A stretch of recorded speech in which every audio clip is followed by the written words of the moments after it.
Good day, everyone. My name is David Williams, Executive Director of the United States Association for Energy Economics. It gives me great pleasure to welcome you to today's webinar entitled Energy Sector Recruiting and Career Advice Webinar Series. This is the fourth in a series of webinars that we've put together, chaired and organized by moderator Dr. Chiara Prete from Penn State University and our distinguished panelists who are with us today to answer questions. First, a little bit about the United States Association for Energy Economics. We are the largest affiliate of the International Association for Energy Economics and provide a forum for the exchange of ideas, experience, and issues among professionals interested in the field. The organization produces 2 professional journals, a newsletter, and holds conferences and virtual presentations on a wide variety of energy economic issues. We welcome you to visit our website at www.usae.org to become familiarized with the association and consider joining. A few housekeeping matters in regard to today's webinar before I hand things over to our moderator. First, this webinar is being recorded for those that cannot attend today's live event. This will be available on our Rewind station shortly this afternoon. So please tell your friends and colleagues about its availability. If you have questions for our panelists, please use Zoom's Q&A feature, which is at the bottom of your Zoom window. Just take Q&A, post your question, and this will be addressed by our moderator or one of our speakers. And now I have the pleasure of introducing you to Dr. Chiara Prete, Associate Professor of Energy Economics at Penn State University. Chiara, over to you. Thank you, Dave, for the introduction, and thanks to all of you who are joining the 4th episode of this webinar series focusing on energy sector recruiting and career advice. It is my great pleasure today to welcome Mary Wierzbicki and Lena Noor from the Federal Energy Regulatory Commission. Lena is a human resources specialist at the Federal Energy Regulatory Commission, where she manages Ferc's entry-level hiring program, recruitment and outreach, as well as Ferc's summer internship program. As the summer intern program manager, she oversees university partnerships, professional development workshops, Ferc's mentor program, and more. And we'll hear about that in just a few minutes. She did begin as an intern at Ferc in 2015, and so since then she's been working on and continuing to develop really a pipeline of interested applicants into a career at the commission. She holds a BA in political science at George Mason University and a master's in public policy at George Washington University. Mary is the director of the Division of Energy Market Assessments, the Office of Energy Policy and Innovation at Ferc. She oversees staff assessment of electricity and natural gas markets that Ferc regulates, including analysis of market data, assessment of market trends, and effect of market rule changes.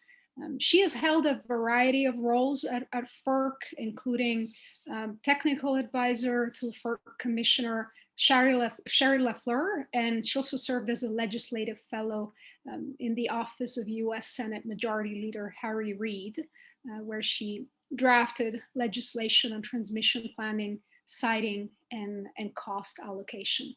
She has a master's degree from the University of Wisconsin-Madison and a bachelor's degree in electrical engineering with a specialization in power systems from the University of Illinois, Urbana-Champaign. So I would first of all like to thank our 2 guests from the industry from Ferc for taking the time and joining us today.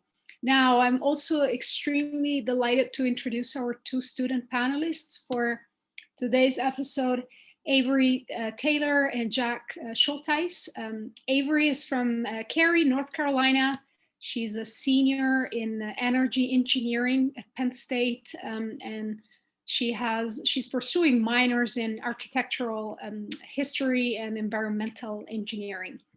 I always ask students to give a fun fact about themselves in preparation for the webinar. And one nice thing about Avery is that she has 2 Siberian Huskies, apparently. Are they with you in State College, Avery? Yes, they are. They're actually in the living room. They are in the living room. Okay, wonderful.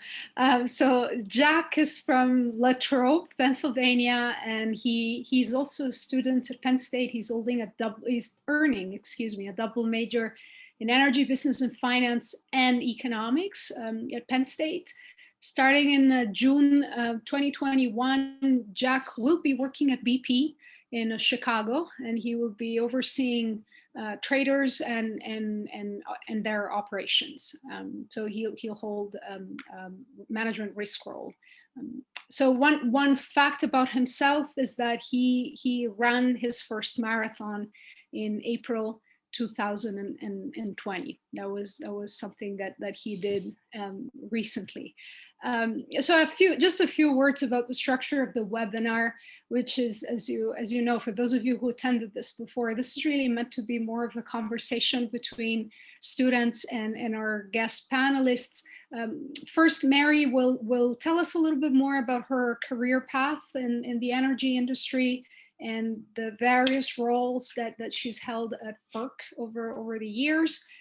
Lena will then give us an overview of her career path, how she actually started, as we said, as an intern at Ferc, and then how she moved into her position. And she will also dive a little bit more into internship and job opportunities at Ferc. Next, we will move to the QA section of the webinar, where Avery and Jack will kind of get us started with questions, and they will start asking their own questions to the 2 panelists. And finally, we'll open the floor to questions from the audience. Dave already went over the basic ground rules, but if you have a question related to, of course, recruiting and career advice for one of the panelists, please ask your question in the Q&A box. If it's possible to clarify if the question is for Mary or for Lena, that would help.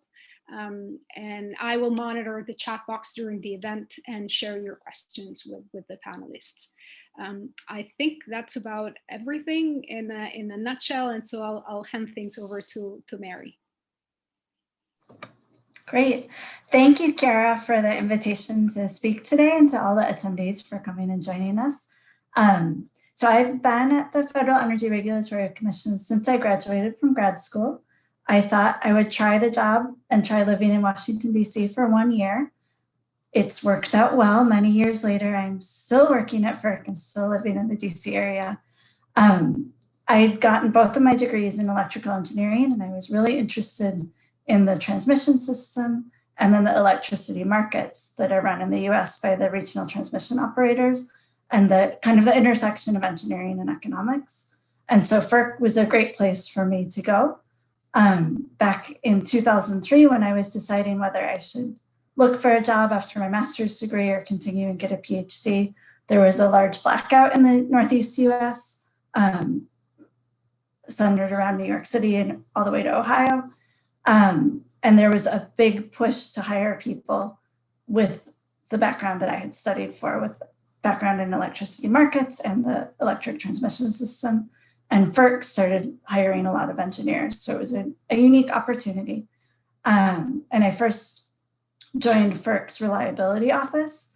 A little bit about Ferc is that we are a federal government agency. We're an independent regulatory agency, which means that we have 5 commissioners who are appointed by the president and confirmed by the Senate, but they're not like a cabinet member that reports to the president. Once they're confirmed by the Senate, they are independent. And then we have several program offices. Lena will get into exactly how many, I don't remember off the top of my head.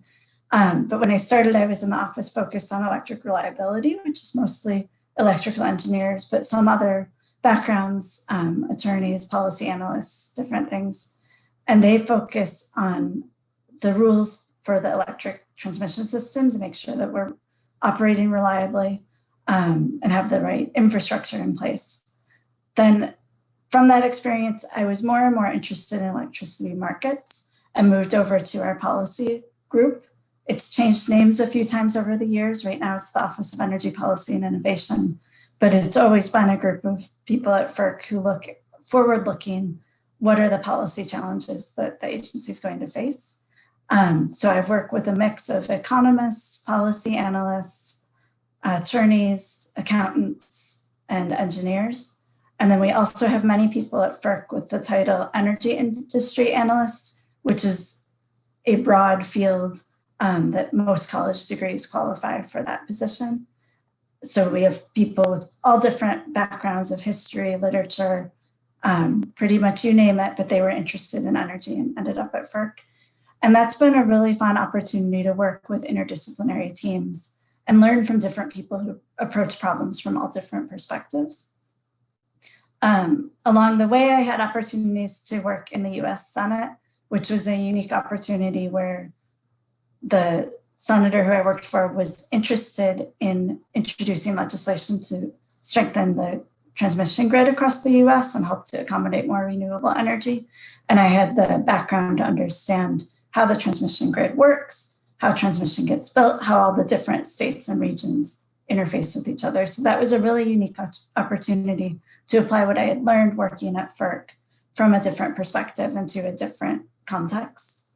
I also had the opportunity to work for one of our commissioners as a commissioner's advisor. Each commissioner has usually 3 or 4 staff who are usually attorneys, but then usually 1 or 2 of them as a policy advisor. And we help the commissioner decide how to vote on all the different Ferc orders, help them write speeches, and coordinate a lot of their meetings with the industry and with different agencies. After those experiences, I came back to the policy office and have since become a group manager and then division director.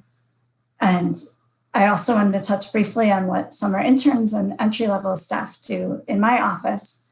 I've had interns working in my group for, I think, the past 5 summers at least, that I was involved in hiring an intern and helping them come up with a project. 4 of them have become full-time Ferc employees, which was really exciting for everyone involved. But some of the projects that they've worked on have been analyzing electricity market data and helping us dig into some of the market data that we get to understand the effects of different policies, helping us to build models of electricity markets, which requires a ton of work with updating data. And so we've had some of our interns help us to automate some of that so that we could have models that we can actually use without spending months and months updating them.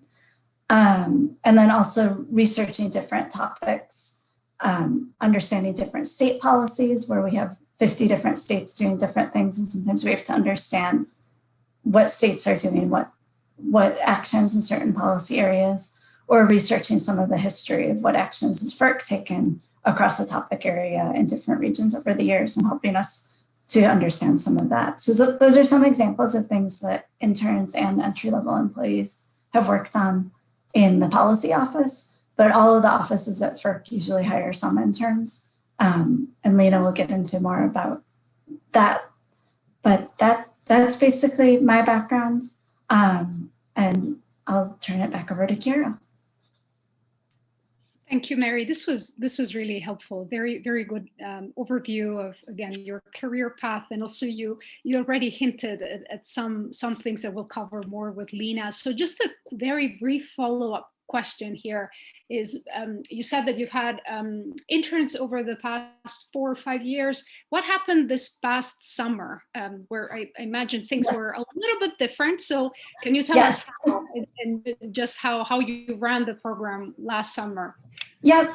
So last summer for my office, I started a new job as a division director about 2 weeks into the pandemic. So we all got sent home to work from home. We're still working from home. As you can see, my lovely home behind me. And 2 weeks after that, I started a new job as division director overseeing 2 groups. And we had hoped to hire summer interns, but with starting new, we hired some staff who started remotely, who we actually have not yet met in person, have been working from their homes the whole time since they started their new job. And so we decided not to bring on new summer interns this past summer, just given all the uncertainty and all the adjustments we were going through. We did have one intern who had he's actually on his 3rd summer interning in our group. And so since he had already interned 2 summers and we knew him well and he knew us well, he continued his internship. But we did not hire interns this past summer in my office. Other offices at Ferc did hire interns and had a great experience with it. And I think we've all adjusted to the remote work and the new technology and everything. So I think we're optimistic that we'll be able to have more interns at Ferc this summer now that we've adjusted to our new normal. Well, thanks again. This is really helpful. I didn't know personally that you could actually do an internship over 2 or 3 or more potentially summers. So, yes, especially if you're pursuing a PhD. Yeah, that's true for grad students. But would that apply to, say, undergrads? Like, could they do it for maybe a couple of summers? They potentially, I guess. Potentially, yeah. Often the undergraduates who we end up interviewing are juniors, so there just aren't that many summers available before they graduate. Right. That's true. But potentially, we would consider if we like someone and they like us, and they're not done with their education. I think there are opportunities sometimes. There are opportunities. Okay, wonderful. So this is again very, very useful, and I think a very good introduction into what Lena is going to tell us more about. Lena, could we hear a little more about your background and how you actually got into the position you're in right now? And then, yeah, we'd love to hear more about job and internship opportunities. Absolutely. So good afternoon, everybody. So grateful to be joining you all. So happy to share a little bit more about my experiences and then sort of dive into the hiring process here at the Federal Energy Regulatory Commission. So like Kiara mentioned, I began at Ferc as an intern in the summer of 2015. And I was a student at the time. I was a junior in college at the time, and I was looking for opportunities, and public service seemed to be my calling. So I ended up applying for an internship at Ferc, and happy to talk about the application process as well. And then I was accepted into the position, so I was an intern. And similar to the question that Kiara kind of brought up, I actually stayed on Ferc as an intern for 3 cycles. So I began in the fall, and then I stayed into the spring. And then after the spring, I was offered an opportunity to convert at Ferc at a full-time position.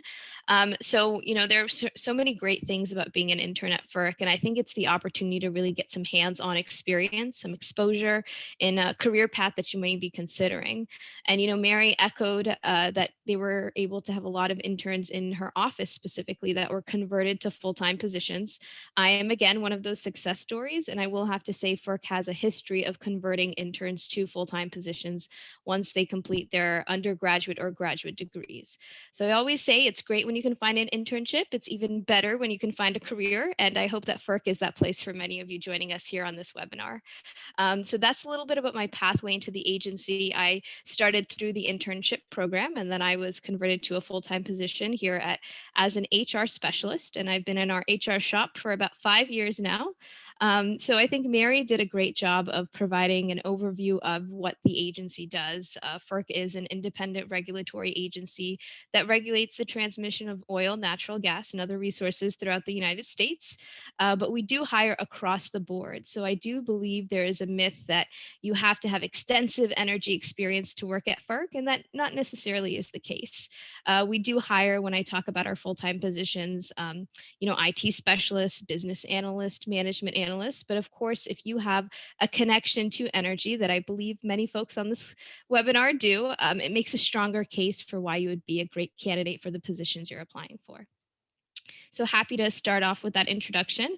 One of our old chairmen, Chairman Bay, also used to say that Ferc is in the business of keeping the lights on. So really just speaking to the impact of the work that we do and how it really does touch the lives of every American. So I think Ferc is one of the great places that I've had the privilege of working at. So happy to tell you a little bit more about our opportunities as well. So diving in a little bit deeper, I wanted to touch upon the internship program here at Ferc. So I happen to be the summer intern program manager. I've been with Ferc, like I mentioned, for 5 years, and I've seen 5 cycles of summer interns. And it's really interesting to be able to see the types of projects that they've been able to work on, the opportunities that they've been exposed to. Our internship program, we have 3 different internship programs, and our most popular is our summer internship program, which is typically in the summer. It's 8 to 10 weeks, depending on your academic schedule. Our Pathways summer internship program is a paid program, and so it's paid in correspondent to your academic degree. So students that are undergraduate students get paid about $16 an hour, where our graduate students get paid about $26 an hour. And the program is really extensive in the sense that you are paired with a mentor to provide you with the additional support that you may need throughout the course of your internship program. You do have various projects and portfolios that's designed according to your academic discipline. I think Mary did a great job of talking about some projects that interns have worked on in her office. Some other assignments that our interns have worked on are examining market returns to analyze anti-competitive behaviors in ongoing cases, performed legal research on several rate cases involving reactive power compensation for renewable generators, and have explored different ways to detect market power in the electricity markets. So we really believe at Ferc, we want to give our interns hands-on experience. We want to make sure that you're able to take advantage of the short time period you're with us, even if it is virtual, to really feel like you're applying what you're learning in your academic discipline. And I know Mary did speak about the internship program in her office and how this summer it was a little bit different as we were all adjusting to COVID. I will say in the past, we typically have about 40 interns each summer. This summer we had 30. So we still had a pretty good cohort. And we sort of left it up to each program office to determine if they want to bring an intern on board as we were learning throughout the process. And as we've learned a bunch of best practices, we anticipate that moving forward, we don't know what the future looks like, but we still are committed to hiring interns. And, maybe a combination of virtual, in person, or fully virtual. So we'll wait to see what the future holds. So we do have a few internship postings currently available. To begin, I wanted to share some links through the Zoom chat box. So the first link I am sharing is a link to our different program offices, which Mary spoke about. We have 12 different program offices at Ferc. And so I always encourage students to do some research on our agency website, because I think it's great when students want to work for Ferc. It's even better when you can figure out where you fit in the organization. So what skills, experiences, abilities do you have that you believe you can leverage to apply for an internship or a job with Ferc? The second link that I'm going to go ahead and share is our job search and apply page. Here we go. And so this lists all of our internship, full-time, mid-level positions currently offered at the agency. We currently have 2 internship positions posted. At this point, they are for graduate students, because the way our positions work is that each office will post at various times in the year. So unfortunately, it is not a streamlined schedule where all of our positions or internship postings are open January to February. We post them sporadically throughout the year, and so right now we have some openings currently available for our graduate students, but we do anticipate to have more openings in the January timeframe. So I do encourage students to check back with us, revisit our website, and also utilize the USA Jobs Saved Searches function. Which leads me into my next point. So as a federal agency, we can legally only hire candidates when they apply via usajobs.gov. And USA Jobs is the primary job portal for the federal government in which we can accept applications. So the links that I just sent you is to our job search and apply page, but it will redirect you to USA Jobs, which is the formal way that you can submit your application.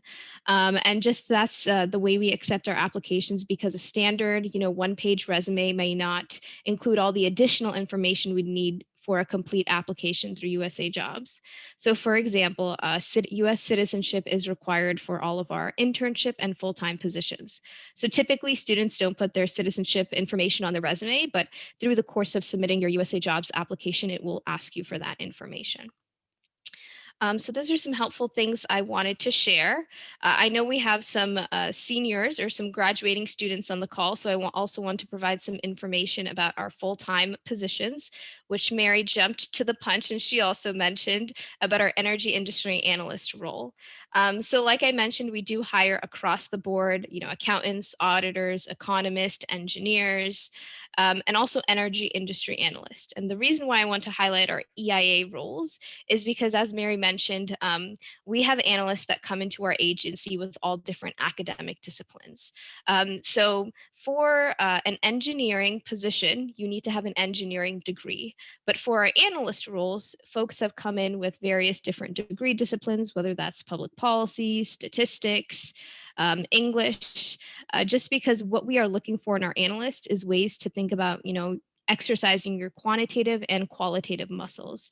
So how can you work on, as Mary said, interdisciplinary teams to look at the legal ramifications or financial implications of some of the cases that we're looking at? So for folks that are graduating, I would encourage you to consider an EIA role, or if you are an engineer, of course, consider the engineering positions we have available.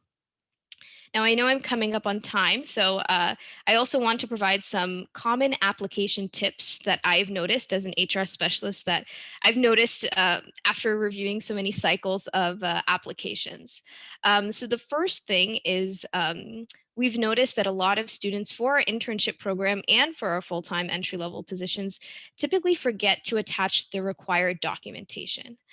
So for example, if you are applying for an internship at Ferc, you must attach your unofficial transcript to your application. So it does not need to be the official paid copy from your Office of Registrar, but we need verification that you are actually a student at the university you're claiming on your resume. So always attach the necessary documentation that's included in the application description.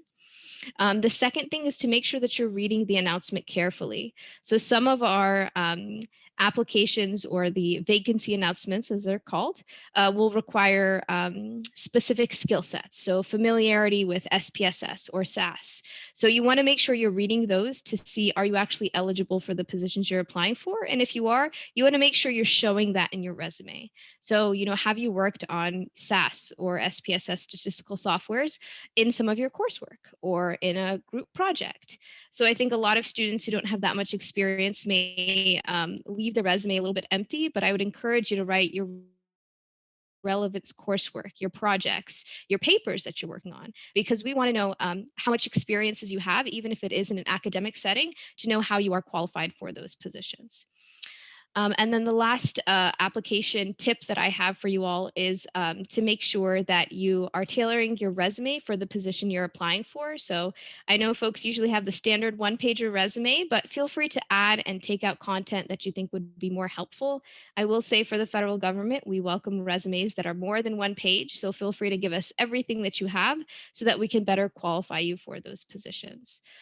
So I believe that is all I wanted to share, but happy to take questions from the group as well. Thank you, Lena. This was you gave us so much useful information here that I'm sure, students really appreciate that. I have one quick follow-up question, which is, of course, we heard from Mary, who's in the Office of Energy Policy and Innovation, although she did say it changed names a few times over the years. Can you tell us a little bit more about what offices tend to hire interns with an energy background? And this is at a very high level, so it might be an analyst as opposed to engineering. But what offices would hire interns, and what exactly do these offices do? Mm-hmm. Absolutely. Great question.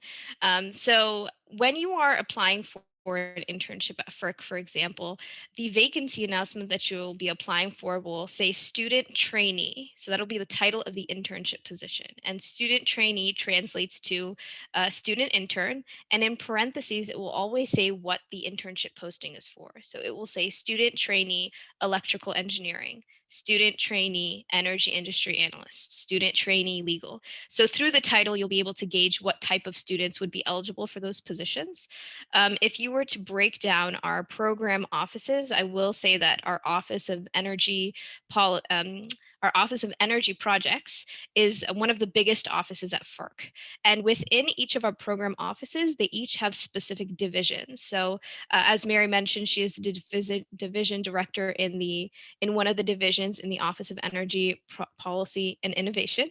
But each of our different program offices also break it down into specific divisions. So some divisions are focused specifically on liquefied natural gas.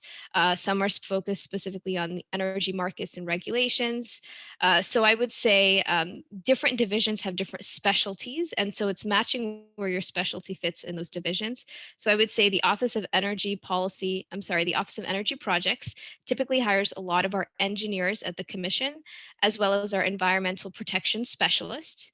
Our Office of General Counsel, Administrative Litigation are typically our legal, paralegal folks. We typically have our energy industry analyst in majority of our program offices. They're hired since the work that they do is very a generalist role as well. Thank you, Lena. This was helpful. We do have a question from a student in the audience, and this is just, I think, a follow-up to the links you sent. The student says it looks like the energy industry analyst job posting closed on November 24th. Will there be another opening for similar roles in the near future? Okay, the student trainee energy industry analyst, that position closes on December 9th, the internship posting. Let me just, yes, so the internship posting closes on December 9th. So there's still time to apply for that vacancy. For our entry level EIA positions, those have closed. And so we will be posting them typically in the beginning of the year, where we anticipate a wave of May 2020 graduates. So we try to time the posting when our students are graduating. Since the way the qualifications work is when you apply for the position, you have to be close to your graduation date. So even if we had an entry-level position opening now and you don't graduate until May 2020, you would be ineligible to apply because it's not closer to your graduation date. Okay, thanks. So that clarifies.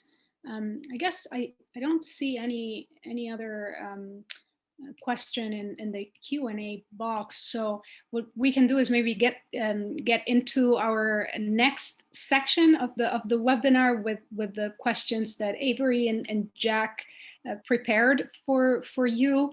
And so I don't know who wants to go first, Avery or Jack? Up to you. I can go first. Jack, go ahead. So my first question is for Mary. What is like the best piece of advice you could give us young adults entering the energy industry with like the current state of the world on, everything's a lot different now.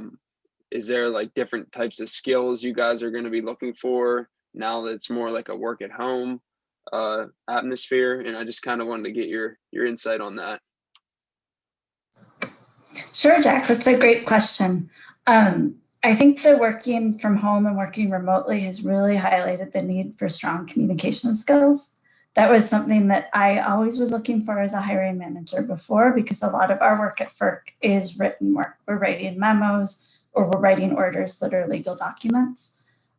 So written communication and being able to write clearly and concisely, to be able to write about technical things that you have expertise in language that anyone could understand. Those are super important skills. And with remote work, just communicating both written and verbally, thinking about your audience, thinking about, are you communicating to the right people in a way that's useful to them, that they understand what they should do with the information you're providing, or what help you need, or what questions you need answered. Those are super duper important skills. The other thing I would say is, in the world of energy, things are always changing. People like to think of electric utilities as very stable places to work, where we just keep using electricity. But I've seen over my career, there have been many changes with the use of technology, with different types of generation resources, with integrating new technologies into the electricity system, but also just in the way that businesses use technology across the board is changing. And so it's important to identify your area of expertise, know it well, know the details of one area really well, and build on that over your career. You can't try to learn everything in energy at once, but knowing the details of something and then learning the details of a related field and incrementally building your expertise and your knowledge, I've found is a way to have a solid expertise that you can build on, but also practice those communication skills, do lots of writing. A lot of my writing skills came from elective courses I took as an undergrad, like doing a French literature course and thinking about sentence structure and how that all fits together is something that I go back to all the time. Writing about French literature really strengthened my understanding of English grammar and how to write a concise sentence. And then some of the humanities courses where we had to write papers were very different from my engineering courses. And some of the things I learned about writing in those electives that I never knew would be important are lessons that I'm applying day after day in my current job. Thank you. That's really helpful. Thank you, Mary. I really like the emphasis there on communication, both written and yeah, just oral communication skills in a setting where yeah, human interactions are reduced at least for now. Let's see, Jack, would you like to ask maybe your second question to Lena, and then we'll get Avery. Yeah, that works. My question for Lena is, what is kind of like the most important skill you look for in candidates? Like this could either be like technical or personal skills. Like, what do you think is the most important? And then also, how important is obtaining a master's degree with your hiring process and things like that? Absolutely. Thanks, Jack. So I guess the first question about important skill sets, Mary definitely echoed the importance of communication as we're in this remote working environment. I would also echo that since we are in this remote environment, and talk about the importance of technical competencies. So, whether that is understanding all these different virtual platforms, I think in our job, we use Microsoft Teams, Zoom, Skype, everything, but also building your own technical competencies, whether that's, trying to learn, advanced versions of Excel or, SAS, SPS, any statistical software packages, just because the more familiarity you have, as Mary said, energy is changing, but so is technology. Technology is definitely changing. So being comfortable with change, being comfortable with utilizing technology to see how we can do, our daily tasks at a more efficient rate, I think is always helpful. And I would say the second thing that's kind of hard to gauge from a resume, but definitely easy to gauge in an interview, is willingness to learn. So are you someone that is proactive, that does take initiative, that does look to see how you can provide a value add to the agency is always important. And with that, I definitely encourage students to look back at your resume and see how you can show how you've had a value add in your different internship or work experiences. And I think a lot of folks usually have a standard resume, but I have 4 quick questions I encourage you to consider when revising your resume. So the first question, it's typically easy, is what did I do? So when you're writing about your experiences, you want to answer the basic question, what did I do? The second question is, how did I do it? What skills or knowledge or abilities did you exercise in fulfilling that goal? The third one is, what was the impact? So how did your contribution to a team project, to an internship, make an impact on the organization or the results at the end? And finally, how can I quantify? So were you doing weekly briefs? Did you work on a team with 4 people versus 10 people? All of those nitty gritty details help to tell the story of who Jack is, who the person is that's applying for those positions as well. Thank you. And that's, again, very, very helpful information when when students prepare their and kind of tailor, as you said, tailor their CV and their resume to the specific positions that they're applying to. So very, very good advice. Let's move to Avery, and she prepared 2 questions, one for Mary and one for Lena. So Avery, the floor is yours. Thank you. I guess my first question is for Lena. So a lot of postings for open positions require 3 to 4 years of experience for the position as an entry-level position.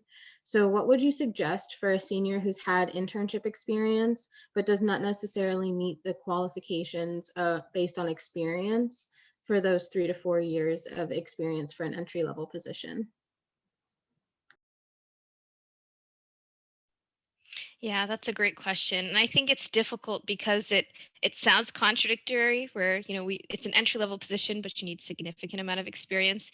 I will say at Ferc, we classify an entry level position as a GS7 to GS11. And in that range, and I'm sorry, I'm speaking in our technical jargon, GS is the general schedule. It's how we determine pay in the federal government. So typically the lower you are in the GS scale is the lower amount of education or experience that you will need. So there will not be entry-level positions that require 3 to 4 years experience at Ferc. That would be a mid-level position. And the way the job search and apply page is divided in our website, it will have a section for this is an entry-level position. The one thing I did not mention is at Ferc, in addition to our Pathways Internship Program, we also have something called our Recent Graduates Program. And those are positions that are specifically designed for recent graduates who are about to graduate or have graduated in the last 2 to 6 years. And for those positions, you are only competing with applicants who are just like you, who are within that short window, who have graduated recently, so have similar levels of experience. And so that's another way for us to kind of level the playing field and make it so that you're applying for positions with, folks that are in a similar environment as you. So I would say definitely if you are looking at something that looks like it has an extensive amount of experience as required, make sure you're reading those announcements carefully so that you're applying for positions that you are qualified for.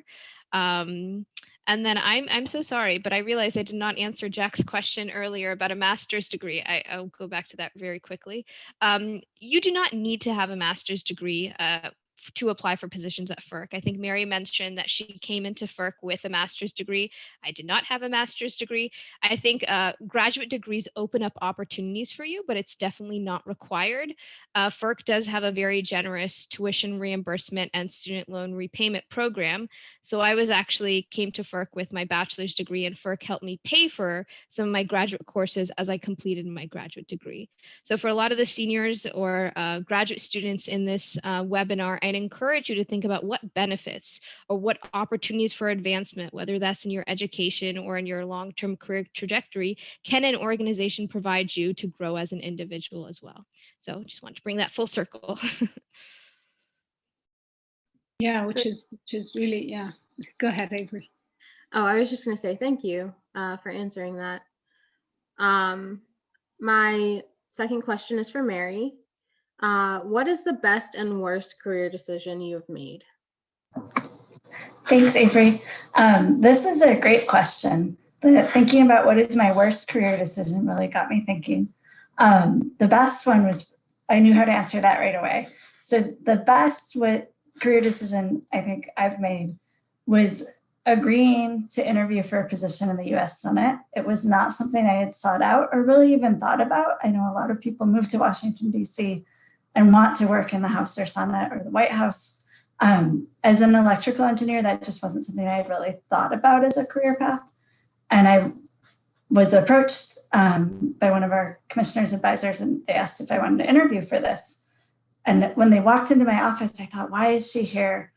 What case that I've forgotten all about does she want to know some detail about? And it was such a surprise and such a really cool opportunity. So I agreed to interview for it. And the more I thought about it, the more excited I got. And I did get the job. And I was very nervous when I started that job because there was so much I didn't know about politics, about working in the Senate. It was just not something I had really trained for. And so I felt like there was a huge learning curve, and there were so many things I could mess up at such a high profile position. But it was a really supportive group I worked with. I was surrounded by people who knew Capitol Hill inside and out, but didn't know electric transmission at all. So I had unique expertise to provide, but learned so much from my colleagues who I got to work with, and got to work in a really neat atmosphere and really see how my work affects people more directly, I think, than I do in a daily basis at Ferc. The other thing that I really learned from that experience was how to communicate concisely and to a high level audience. My boss in that job used to have me practice for briefing the senator, and he would literally look at his stopwatch, and 30 seconds or a minute or whatever was the time I had, and he would say, "Time's up, try again, you didn't make your point." It was incredibly stressful, but I learned so much from that experience and from having that practice in a friendly environment. And it's paid off in my ability to communicate since I've come back to Ferc and really think about how to communicate concisely. As far as worst decision, I think that would be staying in a position too long after I had realized I wasn't growing anymore. And I think it's so important. Only you know if you're being challenged by your work day to day, if you're growing and if you're learning things. And even though you're paid to go to work, if it's boring, if you're not learning, if you don't see the point of it, it makes for very long days. And it makes it harder to get along with people. It makes it harder to motivate yourself. And so I think it's really important before you get into that burned out point to realize if you're not growing or you're not getting the opportunities that are interesting to you, to start looking around at either how you can change your current position and talk to your manager about what you want to be learning and what's really interesting to you, or looking at other things you could apply to, and applying to things and switching positions. There's a lot of things you can do working with a good manager within your current job. And I always look back at some of the things people said, "Oh, you're really good at this. You should keep doing this." And some of the things I'm really good at include organizing my desk, filing file folders alphabetically. I'm also really good at doing dishes. But none of those are things that I want to do all day or that I find really inspiring. And so I think it's really important to really look inside and think about what drives you and make sure that you're finding a job where you're able to do things that you're interested in that someone else wants you to do. And also don't underestimate the importance of the people you're working with and your relationship with them. There is such a thing as a bad match. So I think it's really important to think about what type of people you like to work with, what type of culture and management culture works for you, but also understanding what culture you're trying to fit into and what you need to do to be successful in whatever organization you're in. And this comes back to some of my favorite career advice I've gotten over the years, which is a saying, bloom where you're planted. And so you might not have the job, your dream job right now, but look around at the position you're in and what you can do well. People do notice that, and it opens up opportunities you wouldn't even know about at the time, but doing well at whatever your job is today, but always with an eye towards what you want to be doing someday. Thank you. And Mary, I'd like to add that you just gave me an idea for one of the next assignments I'll give my students the next time I teach, I don't know, electricity economics or one of the other classes. I'll do the same thing that your boss was doing, and I think that's a terrific exercise. And you're actually saying that this was very useful for you, although it was stressful. Doing that at the time. So thank you for sharing that. Let's see. So I see that there's a question from the audience. I believe this is probably directed at Lena, and it says, do you have a sense of when the program for recent graduates will be launched? Would you recommend applying to the energy analyst internship for students who will graduate in May 2021? Great question. So unfortunately, we don't have that specific time frame for when the positions will be posted. We actually have a USA Jobs Saved search function, which I will put in the chat box. And what this does is you can set it up where you can set it up for Ferc positions, and they can email your PSU or school email address whenever Ferc positions become active. And so that's a way to kind of stay abreast to the different postings that we have available. But unfortunately, I don't have a specific time frame that I can share with you. For your second question about the internship posting, one of the requirements for internship program that is also included in the vacancy announcement description is that you have to be a continuing student in order to be eligible for internship posting. So if you are graduating in May 2021, you would no longer be a student to begin a summer internship in summer 2021. So you would be ineligible. So you would not be able to apply for that position. The only stipulation is if you're going directly into a graduate program after graduating, then you would be eligible. Thank you. Thank you very much, Lena, for addressing that. I guess I have a question to kind of follow up on what you just said. And this is something that I have discussed with some of my students on the side. Like, what experience would you value most in a new hire or intern that makes that candidate a standout candidate? And I would like to give you some specific examples that again often come into the conversation. For instance, students, they would like to know how you would value leadership in a club, or research related to the major, or community service, or a part-time job. So could you give us, of course, understanding that each situation is a little bit different, and so we can't like overgeneralize, but can you give us a little bit of a sense of how these different experiences are valued in when you look at a resume? Absolutely. So I will say in experience in a club, a leadership position in an extracurricular club would be very helpful because there's a lot of things associated with that position. For example, being organized, exercising, courageous communication, intercultural communication that's typically involved in working with big groups. So I would think that experience would be very much helpful in trying to secure a position at the agency. Additionally, research opportunities, being in a part of a team, I think would also be helpful. The one thing I did want to mention that, I was quickly reminded as you were speaking, is, if you did a paper or you did a research project that relates to Ferc or the energy sector, we definitely want to see that stand out on your resume. So, did a paper on Ferc order 888 something, showing that you have that connection to our organization is very impactful. It shows us that you don't want just any opportunity, but you want this opportunity, and you are very much a good fit for Ferc. So try to highlight those experiences, even if it is through a club or through a writing assignment or through your coursework, so we can make that connection as well. I see Mary nodding, and she's a hiring manager, so I'm onto something.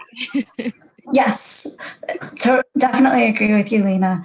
And I want some of the interns who I've hired in the past didn't have a lot of professional experience. They had some coursework that they had written a paper or something, not even necessarily energy related, but applying economic theory to whatever the topic was.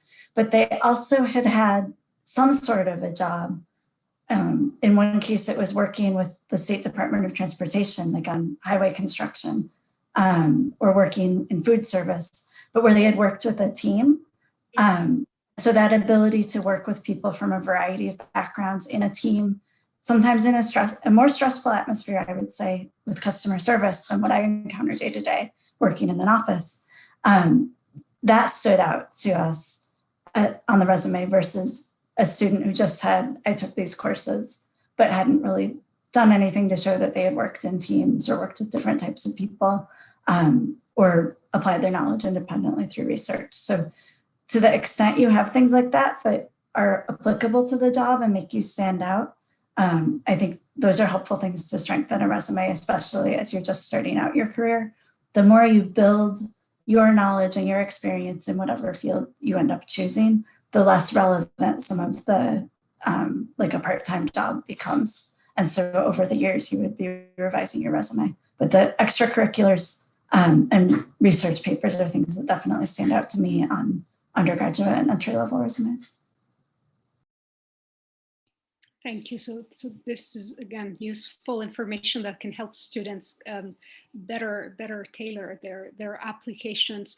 Going back to something that Mary, you kind of said this a little at the beginning, but I would like to hear a little more about tasks that interns under your supervision would like. What would they be involved in, and can you give us like maybe a little like a few more examples? You told us already at a high level, but maybe we can go a little more into the details so that students know a little more what they would be doing. Yeah, happy to. So in my office, we have 3 primary types of work. One is internal research projects. Another is working on cases that come before the commission. And the third is working on rulemakings where we're establishing a policy that applies to the whole country. The internal research projects are mostly what we have interns work on because we are fully in control of the timing of those. So we decide when we're kicking them off. They're internal, so they fit well with a 3-month time frame in the summer.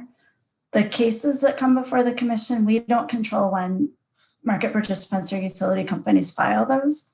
So we try to look for opportunities to have our interns shadow another staffer or even be a full team member on a case, but the timing is often really tricky. Once a case gets filed, they usually have a legally required deadline for the commission to act within 60 days. So if a case gets filed right at the beginning of the internship and the person knows enough that they can really hit the ground running, that can work out well. But often we're spending several weeks bringing the intern up to speed on Ferc and the energy world. And so it's hard to contribute to a case on day 1. And then by the time the internship ends, we might be midway through a case and it's not as interesting to see part of a process and not see the whole thing through. And then rulemakings tend to be a longer process. But if there happens to be one going on that summer, we've had interns help us with summarizing the comments for the rulemaking or doing an analysis of a specific topic. We'll do a proposed rule and we'll get comments, and it might raise a question for us that an intern can help us either do research or dig into data and help us get a better understanding. And then the internal projects, we usually, actually every year in my experience in the policy office, we have more projects that we are interested in doing and researching than we have time and people to do. And so we draw from that kind of to-do list to come up with projects for interns, that we have a lot of interesting things, and someone who starts from 0 without all sorts of other responsibilities and cases from 3 years ago popping up and can really focus on something. I've been so impressed with how much one person focusing on 3 months can accomplish so much more than people who have been at the agency for years and have a lot of different competing responsibilities. Yeah, that's a very good point. And that's I was reading recently about, the ability of, focusing and doing something in a more focused way that often gives, exactly as you say, like maybe better even results than someone who's spread very, very thin on a number of different projects and responsibilities.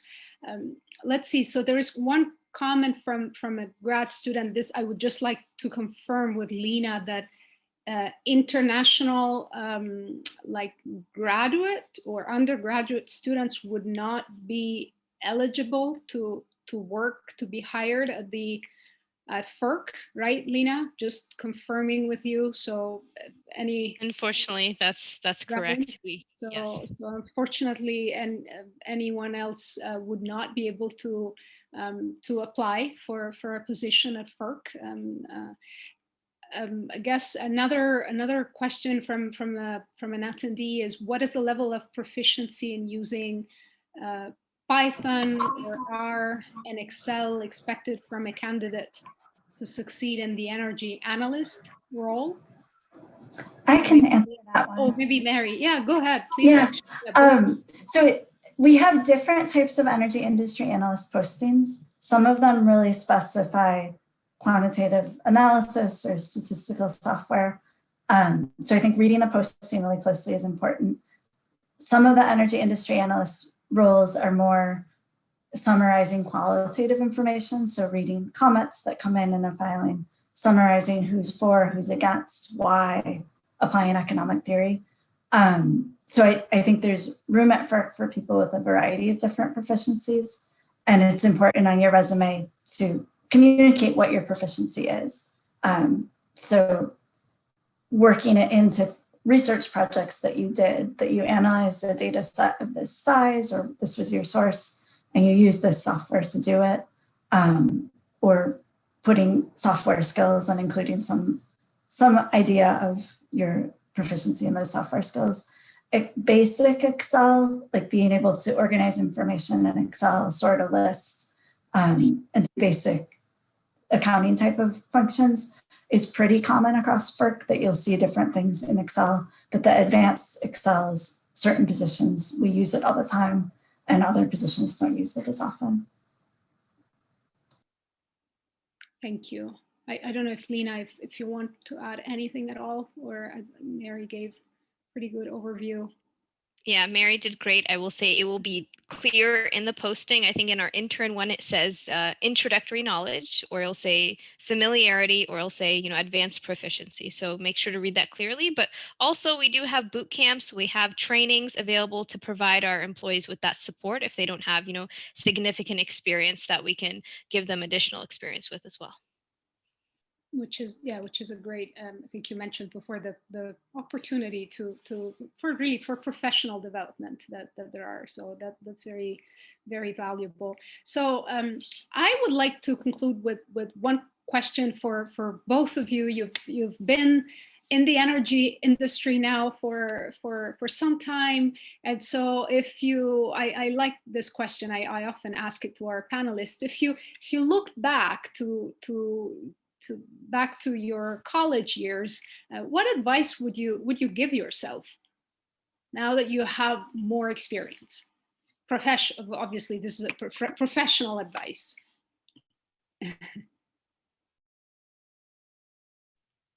I can jump in, and I will say, don't be afraid to take advantage of opportunities. So, you never know if you're going to be good at something, if you're going to enjoy something, unless you try new things. So I think that was one thing I did in my internship at Ferc, is I always asked folks, do you need a help? Is there anything I can, help you with? Because you never know where those connections might be, what may lead to the next opportunity if you don't take initiative and be proactive for yourself. So I will say, don't stray away from opportunities. You never know what the next door can open.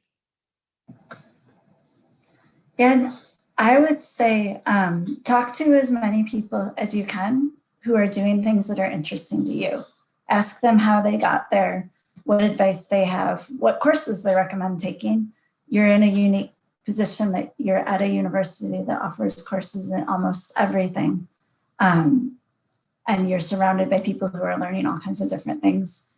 So take advantage of that while you're there. And I've found the more that I've talked to people about their career paths, the more I've learned, and it's just opened up different ideas and different opportunities. And I very, very much agree with you, Mary, and that's why I think it's so valuable to hear a number of different energy professionals come and share with us their experience. So I think unless Avery and Jack have other burning questions, I think I don't see any more questions in the chat. So I would like to take again one last opportunity to thank Mary and Lena for taking the time today to share this hour with us and giving us so much information about Ferc and their job, and of course I'd like to thank Avery and Jack for participating and for sharing their questions with our industry panelists. Dave, I think I'll hand this over to you. Thank you. Oh, thank you, Kiara. I have to tell you, I think this was actually the best in the series so far. Really, Lena, Mary, thank you for your knowledge, your expertise, your willingness to share, and Avery and Jack for your very thoughtful questions. This has been a pleasure to be listening to. For those of you that are listening as well, be aware that this will be on our rewind station later on this afternoon. We encourage you to share this information with your friends and colleagues. Lots of great content to be shared. And there's actually more play that happens on the rewind than actually the live events. So we're hoping that all of you will leverage your networks to make that aware. A reminder to check out the United States Association for Energy Economics. You can find us at www.usa.org. We welcome you to join. We wish all of you a good rest of your day, and I officially close this webinar. Thank you.